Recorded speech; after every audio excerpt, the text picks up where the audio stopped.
بسم الله الرحمن الرحيم. الحمد لله رب العالمين، والصلاة والسلام على أشرف المرسلين سيدنا محمد وعلى آله وصحبه أجمعين. السلام عليكم ورحمة الله وبركاته.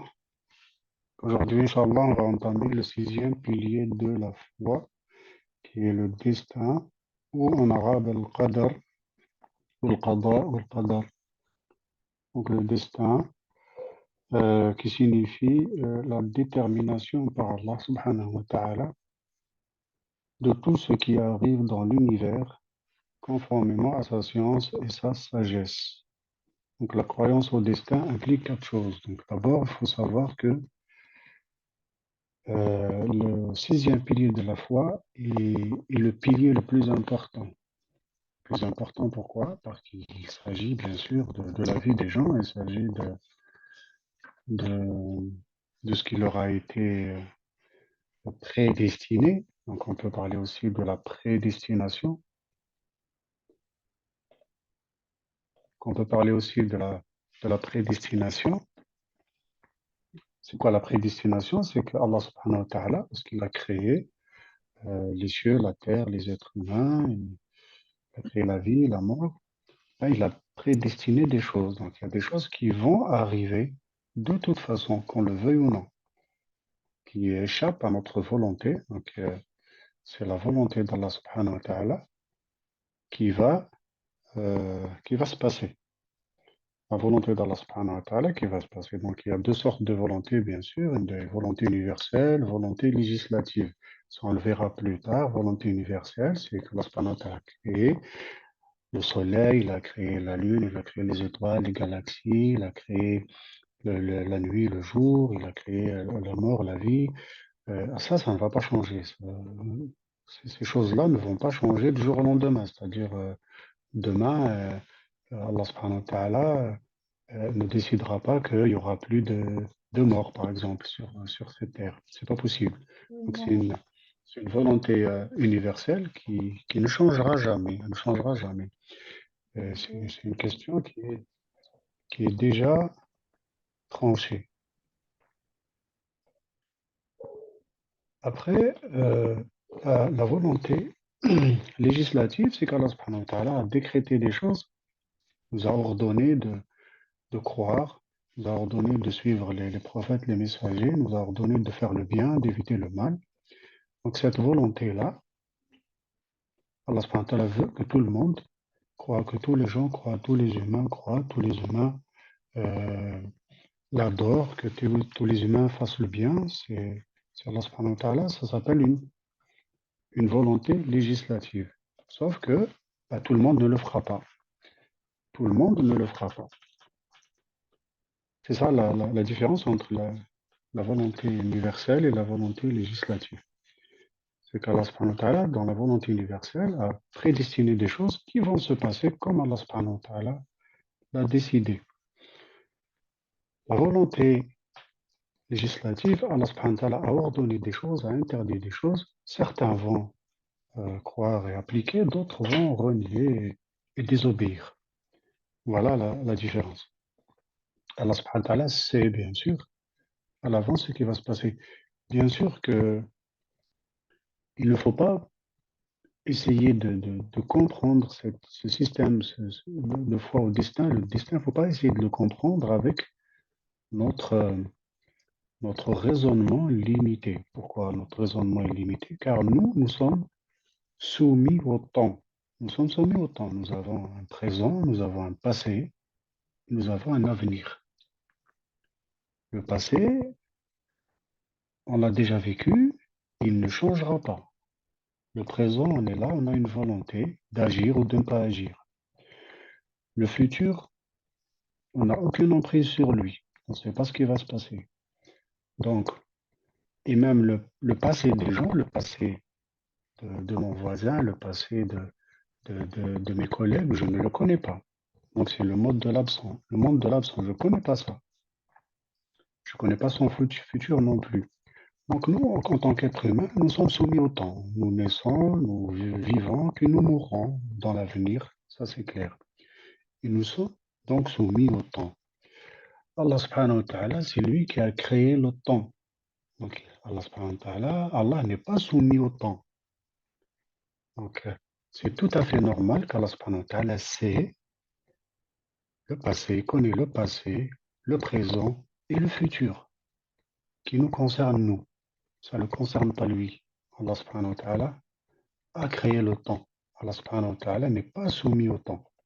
Donc ça, il faut bien savoir ça.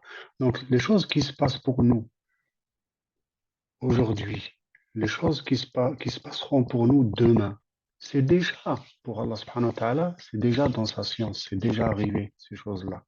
D'accord? Sauf que nos choix à nous, c'est nous qui les faisons.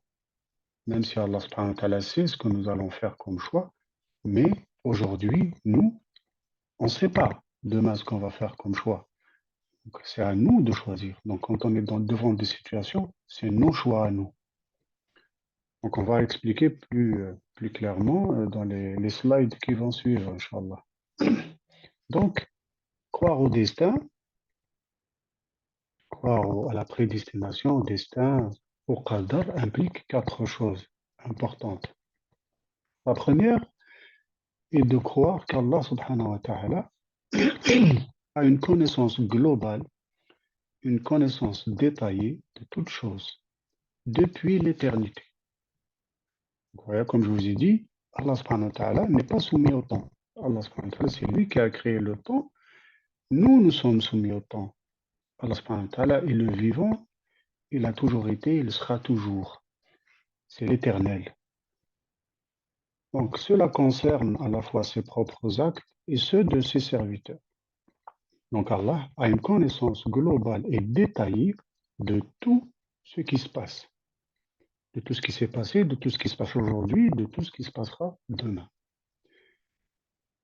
Allah subhanahu wa ta'ala nous dit dans le Coran, c'est lui qui détient les clés de l'inconnaissable.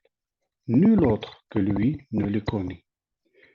Et il connaît ce qui est dans la terre ferme, comme dans la mer, et pas une feuille ne tombe qu'il ne le sache. Pas une graine dans les ténèbres de la terre, rien de frais ou de sec qui ne soit consigné dans un livre explicite. Donc, le Coran, c'est la sourate 6, verset 59. Donc, Allah subhanahu wa ta'ala connaît en détail tout ce qui se passe. Dans ce verset-là, Allah subhanahu wa ta'ala nous dit, il connaît ce qui est dans la terre ferme. Non, des choses que nous observons pas, nous observons pas ce qu'il y a dans la terre ferme, ni profonde dans la terre. Nous ne savons pas ce qu'il y a exactement comme éléments, comme bactéries, comme êtres vivants, microscopiques, pas microscopiques, ce qu'il y a au fond des océans. Tout ça, Allah subhanahu wa ta'ala le sait. Et dans la mer aussi, dans les mers, dans les océans, Allah subhanahu wa ta'ala sait exactement tout ce qu'il y a. C'est lui qui les a créés. C'est lui qui a créé ces éléments-là. C'est lui qui a créé ces êtres-là, ces êtres vivants. Et les non-vivants aussi.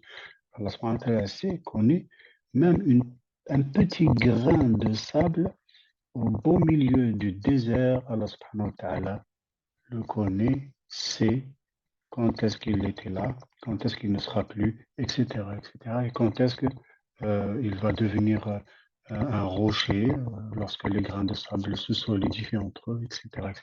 Tout ça, Allah subhanahu wa ta'ala le connaît en détail. Et mieux encore, et pas une feuille ne tombe. Combien il y a de feuilles d'arbres sur Terre? Combien des millions, peut-être des milliards d'arbres qui contiennent, ou des plantes qui contiennent des feuilles. Les feuilles tombent.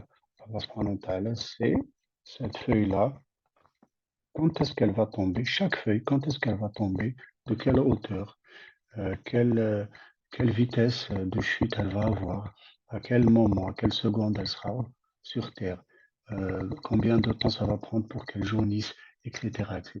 Tout ça, Allah subhanahu wa ta'ala le connaît en détail. Et pas une graine dans les ténèbres de la terre, comme nous l'avons vu, et rien de frais ou de sec qui ne soit consigné dans un livre explicite. Un livre explicite, c'est la tablette préservée. Toute la création, Allah subhanahu wa ta'ala l'a écrit dans une tablette préservée. Bien sûr, on ne sait pas comment elle est cette tablette, ça relève de la science d'Allah subhanahu wa ta'ala. Est-ce qu'on appelle le Lawh al-Mahfouz en arabe. Ce livre explicite qui explique tout et où tout est consigné. Donc, le deuxième, bien sûr, on peut développer cette première chose, on peut la développer des heures et des heures et des heures. En prenant un exemple, chaque être vivant, chaque être humain, euh, comment il a été conçu, quand est-ce qu'il a été conçu, quand est-ce qu'il est né, quand est-ce qu'il va mourir, à quel âge, à quelle seconde, par quelle manière, tout ça, Allah subhanahu wa ta'ala le connaît. C'est lui qui l'a décidé, c'est lui qui l'a décrété, donc forcément il va le connaître. Il va connaître absolument à chaque instant ce qui se passe dans la vie de chacun d'entre nous. Bien sûr, je vous ai dit, cette première chose, on peut l'expliquer pendant des heures, hein. Mais vous avez compris ce qu'il en est normalement. Alors, Allah subhanahu wa ta'ala connaît tout globalement et avec les plus intimes détails. Donc la deuxième chose est de croire qu'Allah subhanahu wa ta'ala a tout inscrit dans le tableau bien gardé ou la tablette préservée. Allah subhanahu wa ta'ala connaît ça à propos de ces deux choses. Allah très haut dit: ne sais-tu pas qu'Allah sait ce qu'il y a dans le ciel et sur la terre? Tout cela est dans un livre et cela est pour Allah bien facile. Et puis il y a un hadith du prophète sallallahu alayhi wa sallam, Amr ibn al-As, un compagnon du prophète sallallahu alayhi wa sallam, dit: j'ai entendu le messager d'Allah dire: Allah a inscrit les destins des créatures 50 000 ans avant la création des cieux et de la terre. Le prophète sallallahu alayhi wa sallam dit aussi: certes, Allah créa la plume, al-qalam, la plume, il lui a dit: écris. La plume dit: ô maître, que vais-je écrire? Allah lui dit: écris les destins des choses jusqu'à l'avènement de l'heure. C'est-à-dire que tout ce qui nous arrive depuis notre naissance jusqu'à notre mort, tout ce qui se passe dans les cieux et dans la terre, c'est déjà écrit. Allah subhanahu wa ta'ala l'a déjà dessiné 50 000 ans avant la création même, c'est-à-dire avant même que le ciel et la terre furent, avant même que la création ne soit. La première chose qu'Allah subhanahu wa ta'ala a créée, il a créé la plume, le qalam, la plume, et il lui a ordonné d'écrire toute chose, tout ce qui va se passer jusqu'à la fin des temps, jusqu'à la fin de la vie, jusqu'à l'avènement de l'heure du jugement dernier. Donc, ce que vous voyez qui se passe dans les cieux, dans la terre, dans notre vie, dans les pays, tous les événements, absolument tous les événements, Allah subhanahu wa ta'ala les a déjà écrits bien avant. Alors, on peut se poser la question, si Allah subhanahu wa ta'ala a tout écrit, alors pourquoi nous, qu'est-ce qu'on fait là-dedans? Nous, on est les acteurs de nos propres choix, c'est tout. Nous existons dans un scénario qu'Allah subhanahu wa ta'ala nous a prédestiné. Et c'est à nous après de prendre nos choix, de choisir entre le bien, le mal, faire les choses, ne pas faire, obéir, désobéir, croire, ne pas croire. C'est nous. Comment on va agir dans telle ou telle situation? C'est nous qui prenons la décision. Et nous serons questionnés sur nos choix. Voilà ce qui va se passer, sur nos choix. Nous allons être questionnés sur nos choix. Je suis devant une situation alléchante. Par exemple, quelqu'un, il veut voler. Il veut voler, il est devant la chose qu'il veut voler, un portable. Il est là devant lui, il dit, bon, j'ai envie de l'avoir. Le vol est haram, le vol est illicite.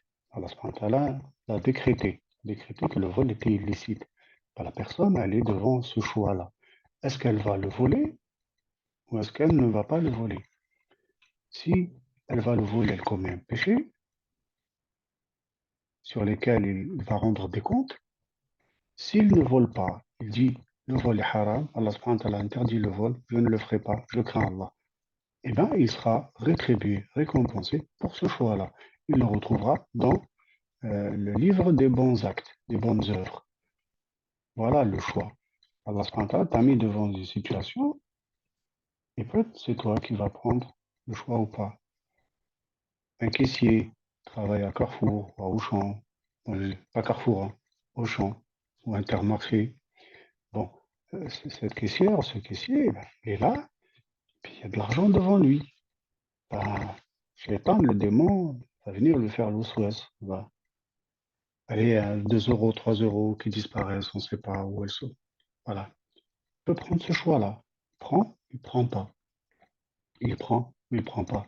Si la personne fait le choix de prendre, commet un péché. La situation dans laquelle, où est cette personne, la situation, c'est Allah subhanahu wa ta'ala qui l'a décrété. Il a décrété que cette personne sera caissière et elle sera dans cette situation et l'argent est devant elle. Et puis, le shaitan, le démon, vient l'insuffler de faire ce crime-là. Si la personne n'est pas préservée, n'est pas solide dans sa foi, ne fait pas la prière, ne craint pas Allah, etc., eh bien, elle sera très facilement euh, déviée, désorientée par le shaitan, par le démon. Et si cette personne craint Allah, fait la prière, sait que le vol est haram, connaît le, le sort de ceux qui désobéissent à Allah, subhanahu wa ta'ala, donc elle va penser à 2 fois avant de commettre ce vol. C'est son choix. Et la foi, c'est elle qui l'a, bien sûr grâce à Allah subhanahu wa ta'ala, mais c'est elle qui a, comment dire, nourri, élevé sa foi en faisant les actes d'adoration. Et ces actes d'adoration, cette foi, va l'empêcher de commettre ce vol. Si par contre cette personne est loin d'Allah subhanahu wa ta'ala, ne fait pas la prière, ne sait pas où elle est vraiment emmenée, dirigée par ses envies, ses désirs, elle est loin du chemin d'Allah subhanahu wa ta'ala, ben, cette personne va tomber facilement dans le vol, dans le crime, etc. Donc voilà, Allah subhanahu wa ta'ala nous crée des situations, nous a prédestinés dans des choses, et, et voilà, c'est à nous de prendre le choix. Allah subhanahu wa ta'ala peut créer un homme, une femme, avec un beau corps, un beau visage, etc., etc. Comment va-t-elle exploiter ce bienfait d'Allah subhanahu wa ta'ala? Comment va-t-elle exploiter ça dans le bien, dans le mal, etc. Allah subhanahu wa ta'ala peut donner la force physique à quelqu'un. Comment va-t-il exploiter cette force? Est-ce qu'il sera il sera un criminel, quelqu'un qui agresse quelqu'un? Ou est-ce que quelqu'un qui va faire le bien avec ça? C'est ça en fait, c'est des choix. Allah subhanahu wa ta'ala nous donne des choses, nous crée des situations. Après, c'est à nous de faire nos choix. Et tout ça, c'est écrit.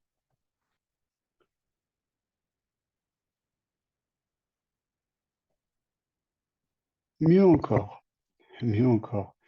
Donc Allah a prédestiné toutes choses et les a écrites dans la tablette préservée. Elles existeront de manière certaine et cela ne changera jamais, tel que le jour où une personne naîtra, dans quelle famille, combien de temps elle vivra, quand et comment elle mourra, homme, femme, grand, petit. Même la femme que l'homme va épouser ou l'homme que la femme va épouser est prédestiné. Est prédestiné. Ça, c'est clair. Ce qu'on appelle le mektoub. C'est ça ce qu'on appelle le mektoub. Et si quelqu'un devait dépenser toute la richesse de la terre pour épouser une femme qui ne lui est pas destinée, il ne pourra pas le faire. Et vice-versa, pareil. Si une femme un homme, etc., et qui ne lui est pas destiné cet homme, ben, il ne sera pas son mari, même si elle fait ce qu'elle veut. Elle- il n'est pas destiné à elle, ça ne le sera jamais. Et pourquoi donc? Pourquoi donc? Parce que parfois, nous aimons quelque chose qui est mauvaise pour nous. ou alors nous détestons quelque chose qui est bon pour nous. Allah sait, nous ne savons pas. Peut-être que cette femme n'est pas bien pour toi. Peut-être que cette femme ne sera pas comme tu le souhaites. Peut-être que tu es attiré comme ça physiquement, etc. Mais après, dans les faits, dans la réalité, eh bien, le comportement, etc., peut-être qu'elle ne sera pas une bonne maman, une bonne mère, etc. Ou vice-versa. Vice-versa, une femme veut épouser un homme parce qu'il est beau, il est riche, ou je sais pas, parce qu'il est attirant, bon, tout ce qu'on veut. Et peut-être que cet homme n'est pas bien pour toi. Peut-être que cet homme ne sera pas un bon mari, ne sera pas un bon père, ne sera pas à la hauteur, ne sera pas quelqu'un sur le chemin d'Allah subhanahu wa ta'ala. Donc il te rendra la vie un enfer. Et donc voilà, il faut toujours accepter le destin d'Allah subhanahu wa ta'ala.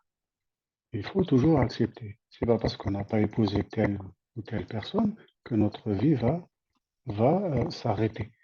Euh, Allah subhanahu wa ta'ala nous a prédestiné des choses euh, qui nous conviennent à nous. Chacun, Allah subhanahu wa ta'ala l'a créé, chacun il sait comment il sera. Chacun de nous, Allah subhanahu wa ta'ala sait comment il va agir. Et si c'est quelqu'un qui est sur le droit chemin, qui demande à Allah subhanahu wa ta'ala, etc., Allah lui facilitera les choses, il lui donnera uniquement ce qui est bon pour lui.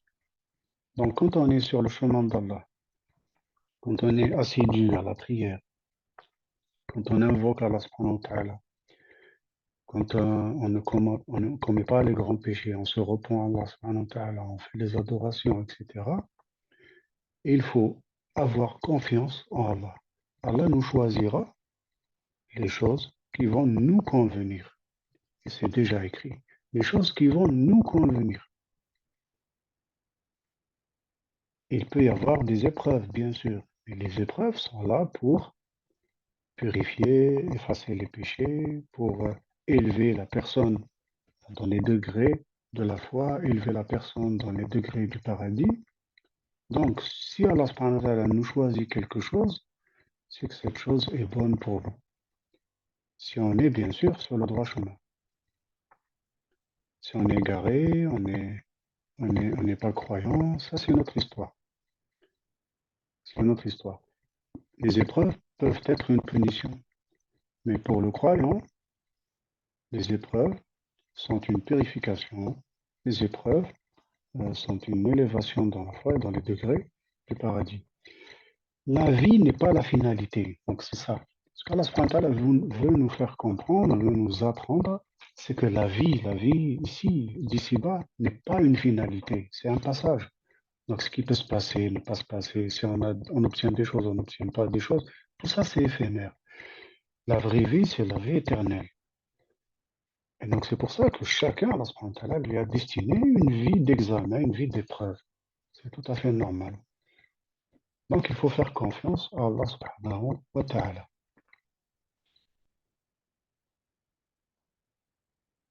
La troisième chose est de croire que rien ne peut exister sans la volonté d'Allah subhanahu wa ta'ala. Rien ne peut exister sans sa volonté.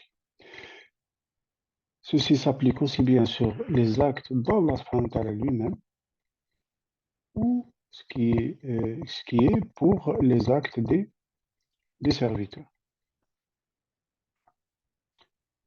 Allah subhanahu wa ta'ala dit dans le Coran, ton Seigneur crée ce qu'il veut et il choisit.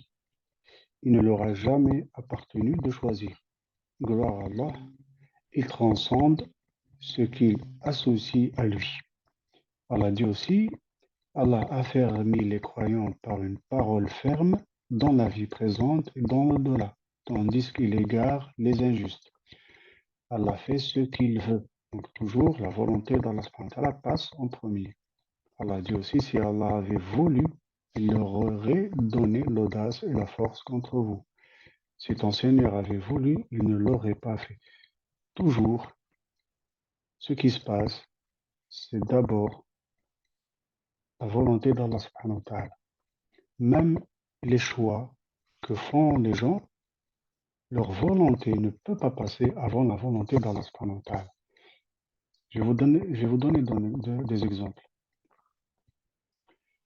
Vous savez, aujourd'hui, il y a des guerres, il y a des agressions, tout ce qu'on veut. Allah subhanahu wa ta'ala nous dit dans le Coran, et si Allah ne neutralisait pas une partie des hommes par une autre, la terre serait certainement corrompue, mais Allah est détenteur de la faveur pour les mondes.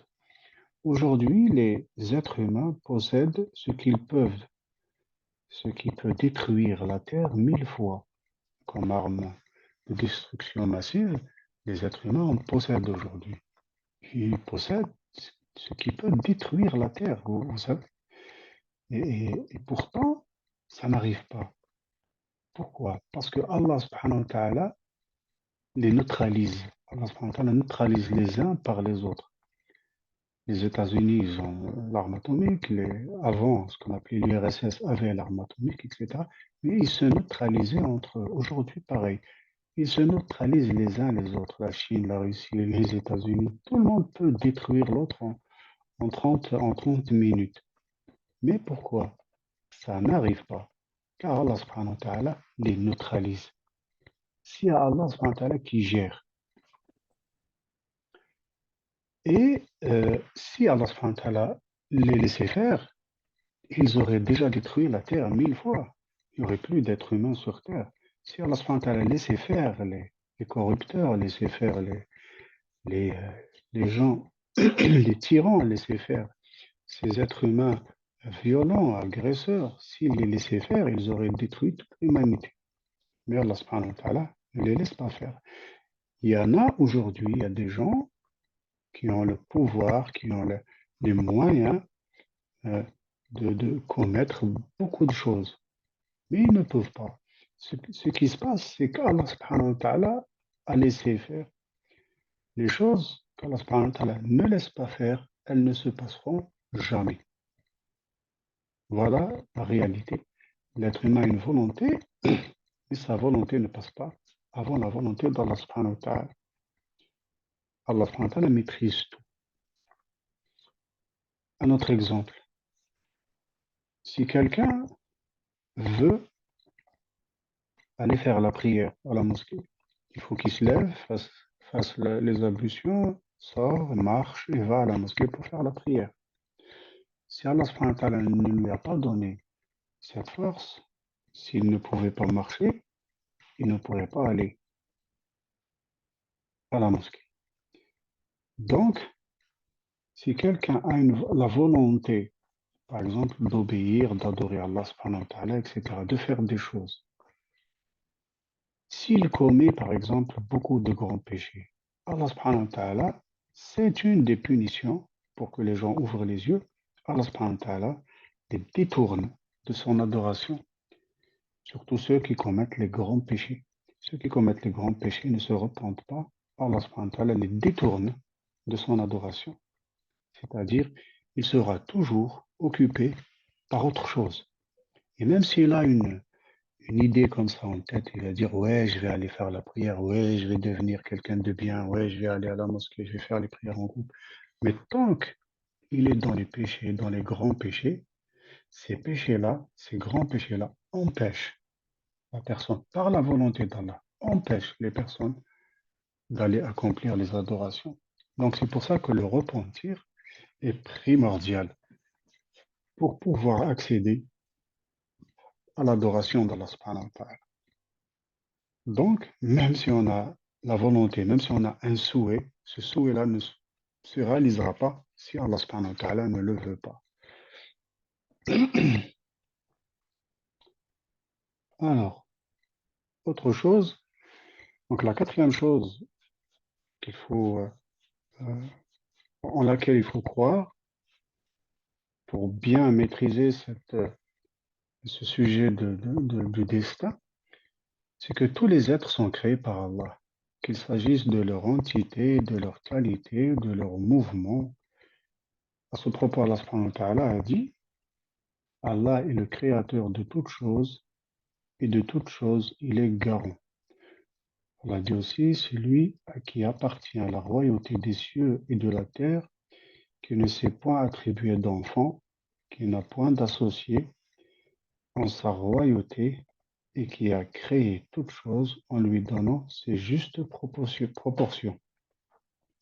Allah a dit aussi euh, du prophète Ibrahim alayhi salam qui a dit à son peuple, alors que c'est Allah qui vous a créé, vous et ce que vous fabriquez. Donc, Allah subhanahu wa ta'ala est le créateur de toutes choses. Nous, nous créons rien du tout. Nous, nous sommes des consommateurs. Nous sommes des consommateurs, on ne crée rien du tout. Le seul qui crée les choses du néant à l'existence, c'est Allah subhanahu wa ta'ala. Nous, nous créons rien du tout. Nous, nous consommons. Nous faisons des associations, bien sûr, nous fabriquons des choses, mais du néant, on ne peut rien créer du néant. C'est-à-dire, même si on fabrique des choses, on les fabrique à partir de ce qu'Allah subhanahu wa ta'ala a créé. Hein. Si on veut fabriquer un avion, il faut aller chercher l'acier, il faut aller chercher du, du, euh, du pétrole, il faut aller chercher des choses, du combustible, il faut aller chercher du sable pour fabriquer des verres, des hublots, etc., etc. On va chercher des choses qui existent dans la nature pour pouvoir fabriquer une chose, même un petit stylo. On ne peut pas le créer du néant. Il faut absolument qu'on aille chercher des éléments qui se trouvent déjà sur la terre. C'est Allah subhanahu wa ta'ala qui crée toute chose. Nous, Allah subhanahu wa ta'ala nous a donné une intelligence, une raison, de la science pour évoluer, pour fabriquer. Et après, c'est nous qui choisissons. Est-ce qu'on fabrique des choses bien ou des choses mal? Est-ce qu'on va fabriquer euh, des choses qui vont améliorer la vie des gens?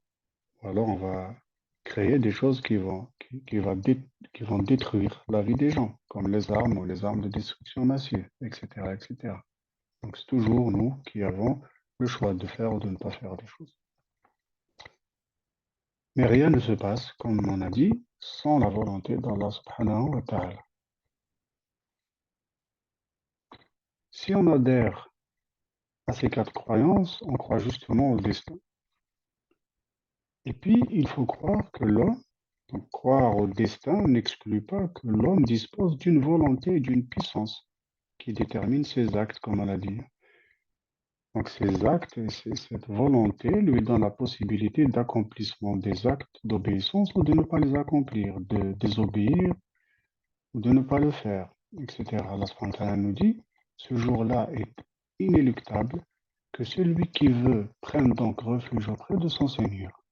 Donc, quelqu'un qui a la volonté de se soumettre à Allah subhanahu wa ta'ala, à son Seigneur, il n'a qu'à s'adresser à lui. Et Allah lui facilitera les choses. C'est-à-dire, même un non-musulman, s'il s'adresse à son Seigneur, il dit au Seigneur, guide-moi, montre-moi le droit chemin, Allah subhanahu wa ta'ala ne le laissera pas tomber. Allah subhanahu wa ta'ala laisse tomber une seule catégorie de personnes, les arrogants. Ceux qui disent nous n'avons pas besoin d'un créateur, nous n'avons pas besoin de Seigneur, nous n'avons pas besoin d'Allah, comme si qu'ils se sont créés eux-mêmes. Or, ce qui est faux, ils n'existaient pas avant et maintenant ils existent. C'est qu'il y a quelqu'un, quelque chose, quelqu'un qui les a fait exister. C'est pas possible. Les choses ne peuvent pas exister comme ça par elles-mêmes. Donc, tout doué de raison comprend ça. Donc, les arrogants qui rejettent la seigneurie d'Allah, qui rejettent la divinité d'Allah subhanahu wa ta'ala, ces arrogants-là, Allah subhanahu wa ta'ala les égare. Allah subhanahu wa ta'ala ne les guide pas. Allah subhanahu wa ta'ala guide ceux qui se soumettent à lui, ceux qui l'implorent, ceux qui lui demandent à lui. Voilà. Ceux qui ne sont pas arrogants, qui sont en humilité devant Allah subhanahu wa ta'ala. Allah subhanahu wa ta'ala dit aussi, la vérité émane de votre Seigneur, quiconque le veut, qu'il croit. Quiconque le veut, qu'il me croit. Donc l'être humain, il a une volonté. Allah subhanahu wa ta'ala nous affirme dans le Coran que l'être humain a une volonté de choisir. De choisir. Allah subhanahu wa ta'ala dit aussi, Allah n'impose à aucune âme une charge supérieure à sa capacité, elle sera récompensée du bien qu'elle aura fait et elle sera punie du mal qu'elle aura fait. Donc nous rendrons des comptes à Allah subhanahu wa ta'ala le jour dernier sur nos choix, sur nos actes. Allah subhanahu wa ta'ala ne nous impose pas à faire le mal. Le mal existe, mais c'est nous qui faisons le choix de le faire ou pas. Allah a créé le bien, a créé le mal, c'est certes, mais c'est à nous de choisir si on doit faire le bien ou si on doit faire le mal. Personne n'oblige un criminel à bombarder des milliers de personnes. Allah ne l'oblige pas à faire ça. Allah a créé le mal et lui, il a choisi de faire le mal. Allah a créé le bien aussi. Il aurait pu choisir le bien. Donc les criminels rendront des comptes devant Allah subhanahu wa ta'ala. Pardon.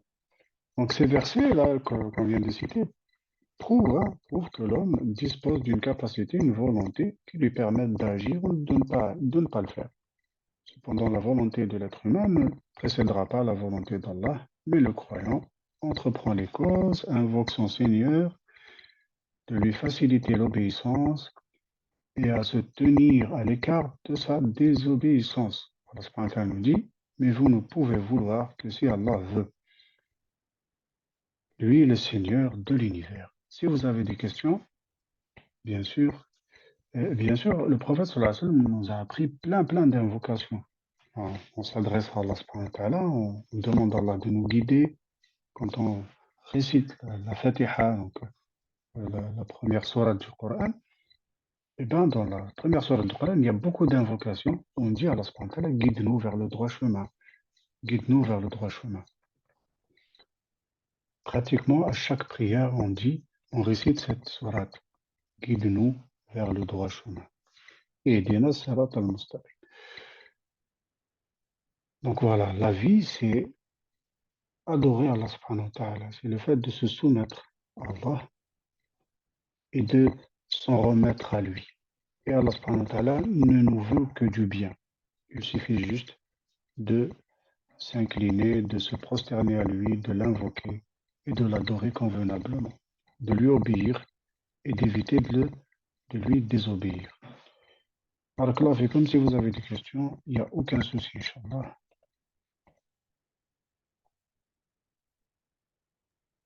Oui, salam alaikum, cher, j'aurais une petite question. Alaykoum Parfois, salam. on entend des personnes qui disent mais comment est-ce qu'on peut aimer Allah alors que en fait on l'a jamais vu?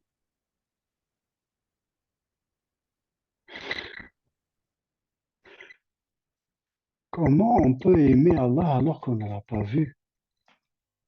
Mm. D'accord. Si Allah subhanahu wa ta'ala se dévoile à nous, à toute l'humanité là, aujourd'hui, vous croyez qu'il restera quelqu'un qui ne va pas croire? Hmm. Est-ce qu'il restera un être humain qui ne va pas croire? Sûrement pas. Si Allah se dévoile à nous aujourd'hui, tous les êtres humains vont croire en Allah. Alors donc, dans ce cas, quel est l'intérêt de la vie alors sur Terre? Si Allah subhanahu wa ta'ala nous facilite les choses de telle manière à ce que tous les êtres humains, le bon, le mauvais, le criminel, le bienfaisant, si tout le monde va dire, ah bien sûr, on croit, bien sûr qu'il y a Allah, et c'est normal, on va croire. Tout le monde ira au paradis. Le paradis est méritoire. Le paradis, ça se mérite. D'accord? Allah subhanahu wa ta'ala nous éprouve dans cette terre-là, a créé la vie et la mort pour, pour que, pour qu'il nous éprouve qui va faire le bien, qui va faire le mal. Il y a assez de preuves dans l'existence, il y a assez de preuves dans les cieux et dans la terre de l'existence d'Allah subhanahu wa ta'ala. Parfois, les êtres humains, ça c'est une question un peu bête, pourquoi? Parce que parfois, des gens ont des relations virtuelles sur Internet. Ils peuvent tomber amoureux de quelqu'un qu'ils n'ont jamais vu. juste parce qu'il se décrit, ou juste parce qu'elle se décrit. Elle va se décrire de telle manière, etc., etc., etc. Et puis la personne peut tomber amoureuse de cette personne qui n'a jamais vu. Ça existe ou pas? Hein? Une femme peut tomber amoureuse d'un homme qu'elle n'a jamais vu, juste sur les réseaux sociaux, etc. Elle n'a jamais vu. Elle a vu des écrits, elle a vu des, des, des, des qualités, elle a vu des choses, et elle est tombée amoureuse de cette personne, de cet homme, alors qu'elle ne l'a jamais vu. C'est vrai ou pas? Ça existe, ça ou pas? Oui, oui, bien sûr, ça existe, bien sûr. Mais Alors, donc mais c'est pas impossible. celui qui est convaincu, il se pose pas la question. Mais ça arrive qu'il y a des Ben personnes si, bien qui sûr qu'on doit se poser la question. Allah subhanahu wa ta'ala nous a donné une raison, nous a donné une intelligence pour qu'on se pose la question. Bien sûr qu'on doit se poser la question, bien sûr. Est-ce qu'Allah existe ou pas? On peut se poser cette question, il n'y a aucun problème. Mais après, les preuves sont là. Les preuves sont là. Les messagers, les prophètes, les livres saints, le Coran, tout est écrit noir sur blanc. Le livre explicite, le livre de la vie, les cieux, la terre, tout indique qu'il y a un créateur. C'est obligé. On n'est pas sorti comme ça du néant, comme ça, parce que nous l'avons décidé, ou par hasard, ou parce que c'est la nature. Et cette nature, c'est quoi la nature? La nature, c'est quoi? C'est les arbres, c'est le ciel, c'est les océans, c'est les rivières. C'est ces choses-là qui ont créé la vie, qui nous ont créés. C'est n'importe quoi. Et qui a créé ces choses-là? Les cieux, la terre, les étoiles, hein, les océans, les animaux, la nature en général. Qui a créé ça? Elle s'est créée elle-même. C'est pas possible. Un être humain doué d'intelligence ne peut pas croire que les objets se trouvent comme ça du jour au lendemain. Hein? On peut pas dire, tiens, un portable, un iPhone, tiens, il s'est fabriqué tout seul ou par hasard, ou les éléments de cet iPhone se sont rassemblés comme ça, de manière fortuite par hasard, et ça a donné un appareil tout à fait intelligent et comme ça, du jour au lendemain. Celui qui dit ça, on le prendrait pour un fou. On le prendrait pour un fou, c'est pas possible. Même s'il y croit, même s'il essaie de convaincre les autres, personne ne va le croire. On va dire forcément, cet iPhone, quelqu'un l'a fabriqué, quelqu'un l'a imaginé, un ingénieur, plusieurs même, l'ont dessiné, l'ont programmé, etc., l'ont fabriqué, il est passé par des usines, etc., pour qu'il soit là. Comment on peut penser ça des cieux et de la terre? C'est encore plus compliqué, un milliard de fois plus compliqué que cet iPhone. Hein, les cieux, la terre, les étoiles, etc. Il faut juste lever les yeux au ciel, regarder un peu les galaxies, et on comprend qu'on n'est rien du tout, qu'on est très, très, très, très petit. Allah subhanahu wa ta'ala nous dit dans le Coran, la création des cieux est plus compliquée que la création de l'être humain. La création des cieux et de la terre est plus dure que la création de l'être humain. Rien n'est dur pour Allah subhanahu wa ta'ala, bien sûr, rien n'est difficile pour Allah, tout est facile pour lui, mais par rapport à notre façon de penser à nous, Allah nous dit dans le Coran, la création des cieux et de la terre, la khalqu samawati wal ard akbaru min khalqi nas. La création des cieux et de la terre est beaucoup plus dure que la création de l'être humain lui-même.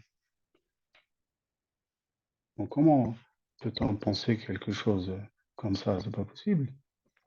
Donc voilà, tout être humain doué d'intelligence, doué de raison, il doit se poser ces questions. Et il trouvera la réponse. C'est sûr et certain. barakallahu Donc fik. voilà, c'est fiqh baraka. Donc c'est des questions un peu bêtes en fait. Pour comment on peut aimer Allah alors qu'on ne le voit pas. C'est n'importe quoi. Je pense pas Pourquoi on, que et pourquoi on doit exiger à notre Seigneur, hein, des choses de lui? On n'a rien à lui exiger. C'est lui qui mmh, exige de nous des choses.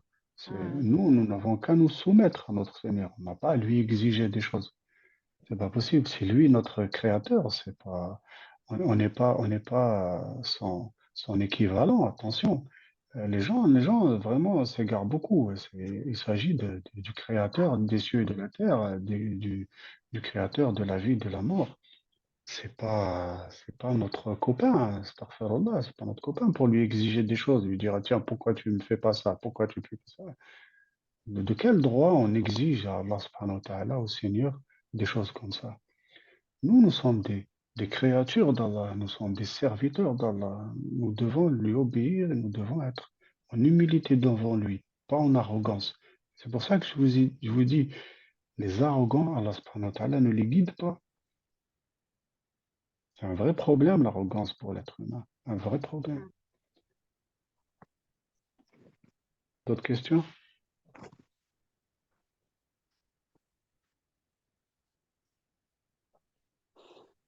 Salam alaikum. Wa alaykum salam wa rahmatullah. J'ai une question. Oui, Vous avez dit que la naissance, la mort, le mariage, c'est destiné, enfin, c'est déjà oui, écrit.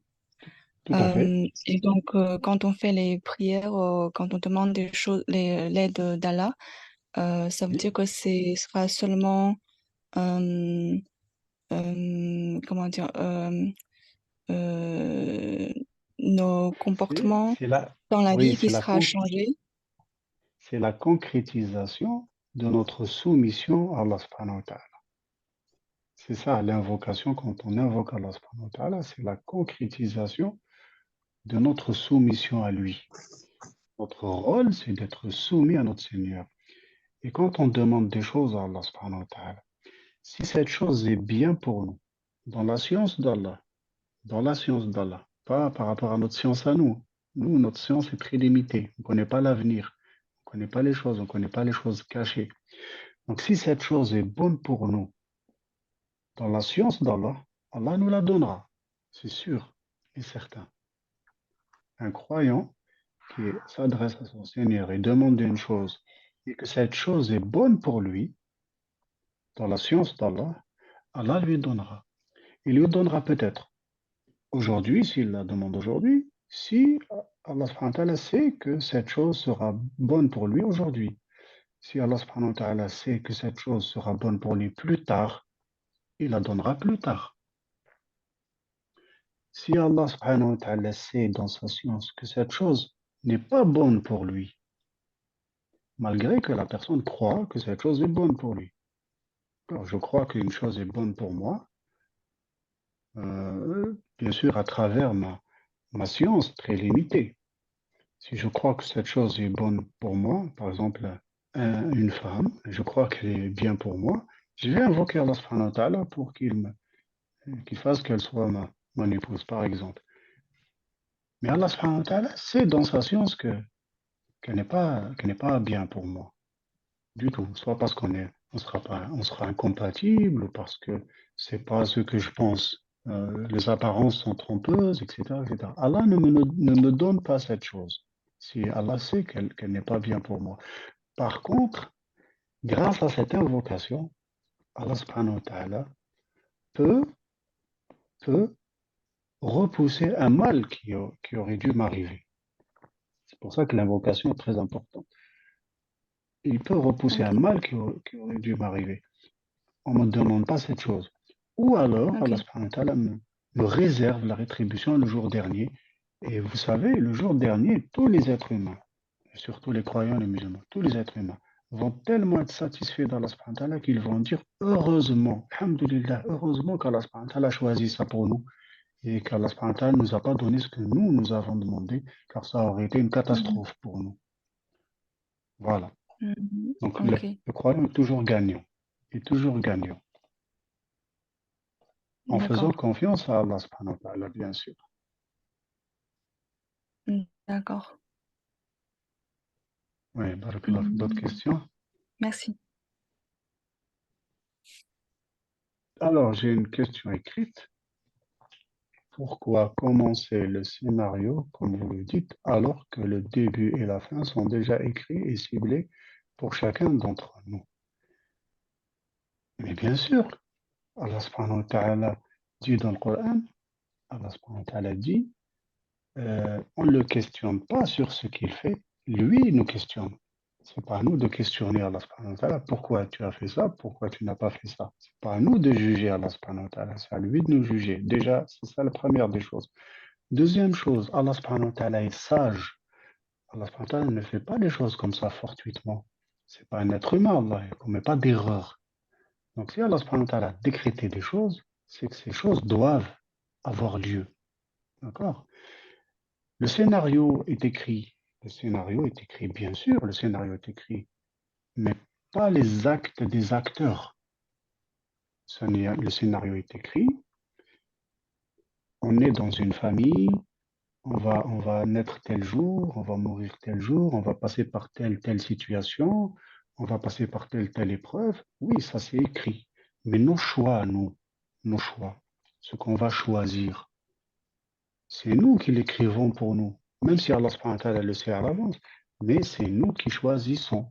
On ne sait pas ce qui est écrit. Est-ce que quelqu'un d'entre nous sait ce qui est écrit dans la tablette préservée? Personne ne le sait. D'accord? Personne ne le sait. Donc, on doit agir. On doit faire des choix. Et Allah subhanahu wa ta'ala ne nous a pas laissé comme ça. Il nous a montré quels sont les choix, les bons choix qu'on doit faire, qu'on doit prendre. Il nous l'a dit ou ne nous l'a pas dit? Est-ce qu'il nous a montré le droit chemin ou pas, Allah subhanahu wa ta'ala? Hein, je vous pose la question. Est-ce qu'Allah subhanahu wa ta'ala nous a montré le droit chemin ou pas? Est-ce qu'Allah subhanahu wa ta'ala nous a montré comment agir dans telle situation? Est-ce qu'Allah subhanahu wa ta'ala nous a pas donné les éléments généraux pour pouvoir faire les bons choix? Je vous pose la question. Vous l'a donné ou Oui, pas? il nous a tout donné. Absolument, absolument. Il nous a montré le chemin du mal. Il a dit, il ne faut pas faire ceci, il ne faut pas faire cela, il ne faut pas faire ce genre de choix, il ne faut pas céder au shaitan, au diable, il ne faut pas céder à ses désirs, etc., etc. Il nous a montré, il nous a tout donné. Il nous a même donné les éléments, comment se protéger. Il nous a même ordonné, Allah subhanahu wa ta'ala nous a même ordonné de l'invoquer, de demander son soutien, son secours, pour qu'il puisse nous aider. Il nous a tout montré, Allah subhanahu wa ta'ala. Exactement. On lui a montré les deux chemins, le chemin du bien et le chemin du mal. Allah subhanahu wa ta'ala nous a tout montré. Personne ne peut venir le jour dernier et dire à Allah subhanahu wa ta'ala, tu nous as rien montré. C'est pas possible. C'est pas possible. Et Allah subhanahu wa ta'ala, voilà,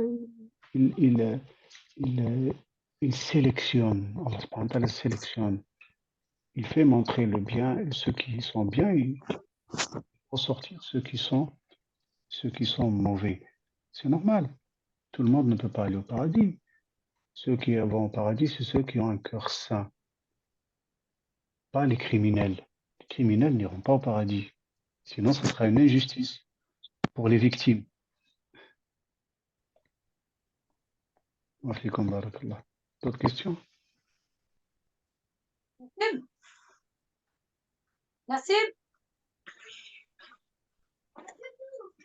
Ok. S'il n'y a pas d'autres questions, on clôturera, Inch'Allah. Et vous pouvez m'envoyer des questions par SMS, bien sûr, ou par messagerie, il n'y a aucun problème, Inch'Allah. Donc, je vous transférerai cette vidéo sur le groupe, Inch'Allah. Barakallahu fik, Sheikh. Barakallahu fikum. Barakallahu fikum. Barakallah. Salam wa rahmatullahi wa barakatuh. Jazakallahu khairan. Fikum.